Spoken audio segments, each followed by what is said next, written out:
Hello everybody, Garrett Murray here, aka Adventure Geek. I'm here to talk to you today about nuclear biological NBC attacks and how to protect yourself from that. So first thing I want to talk about is these masks that you get these days. They're pretty cheap. I have a child's mask, and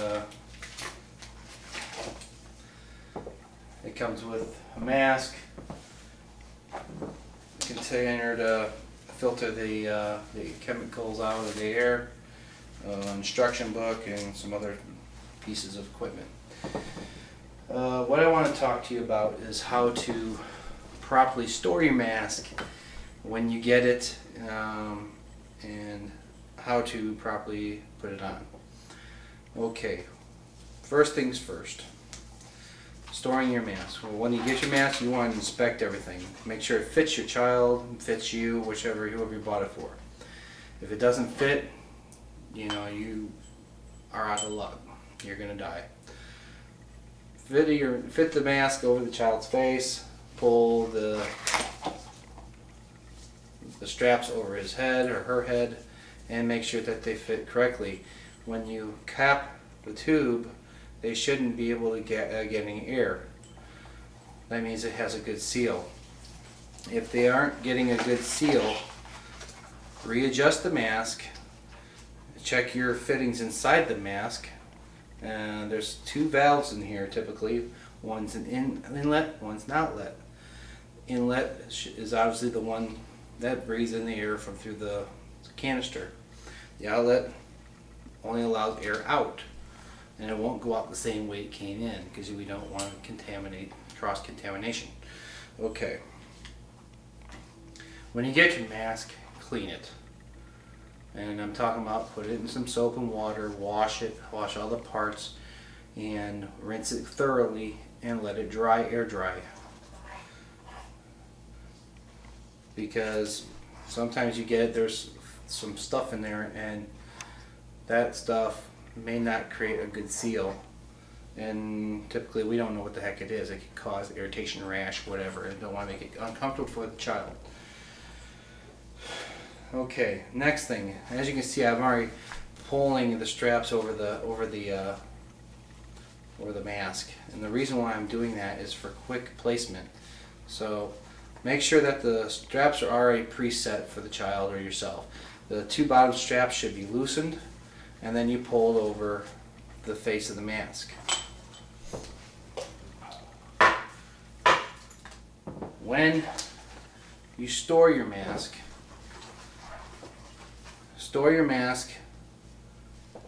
where the face of it's looking out. So when you open your chemical mask bag, you should be able to see the face pointing up. And when you pull it out, it should come out pretty easily, and then this will come out with the canister. And then, because when you put it in, you can actually put the canister on and put it inside here, so it fits nice inside your bag. So when you pull it out, it all falls out. It's all ready for you to put right on your face. The reason why I'm telling you to do it this way is because it's quicker. Okay, we don't want to be fumbling with trying to get the strap on and it all twisted up. If you have it all preset, you just stick it in your face, pull it right over, don your mask, and then you're good. Okay, so we want to get the mask on right away. Okay, 8 to 10 seconds should be typical how quickly you should be able to get that mask on and seal it. Next, the thing you want to do is get your gear ready. If obviously you're not in the military, you don't get these chemical suits that the military are issued. If you do find them, great. But if you don't, the next best thing is a rain suit. Those painter suits are pretty good too. But basically, you want something that is not fibrous, that can allow the chemical, if it's a chemical attack or say a nuclear attack, you don't want that stuff to get through with the material. So if it's breathable, it's not very good. If you use like a fisherman's waders, you know, that's pretty good because it's one piece, and then you put a raincoat over that. That's your second piece, okay? And then what you could do is take duct tape and tape it around your waist to keep the rain suit from flapping and allowing that chemical to get up underneath your suit, okay? Now the fisherman outfit usually comes up to about here. It's like coveralls, and they actually come with rubber-soled boots. So if you're using that versus just like rain pants, you don't have to tape the rain pants around your boots. But when you do the gloves, which you want to use is the big thick rubber gloves, you could use probably gloves for cleaning the sinks and your stove and stuff. Those type of gloves are pretty good, but more safety would be the ones that you would typically get when like you go to the hunt and fishing section. They got those bigger, thicker rubber gloves for fishing. But anyways, you put the rain suit over the glove and then use duct tape, wrap, you know, tape that up so that nothing can get through. So what you basically end up with is the three pieces plus they got the hood. Make sure the hood is sealable too with the straps. So when you have your mask on, it should strap down and then seal almost around the mask.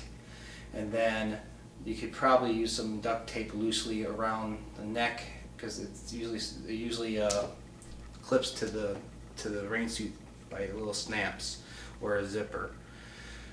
So just something that will seal it up. I'm not saying wrap it around your neck till it cuts off your air supply. No, don't do that. Basically, that's what you want to do. So now that you have that all together, then it's time to help other people. If you're, you know, go next to your children and put their stuff on, but practice with your family so that they know how to do it too, so that they're not really dependent upon you to get it done, because you may not be around to help them. Next thing is cleaning. Alcohol pads. What you want to do with those is if you get the chemical on your suit, you're not going to just come in the house, drop it in the house and say, alright, time to take my suit off, and you're going to rip it off. That's just going to get all that dust in the air, and then you're going to end up breathing it in.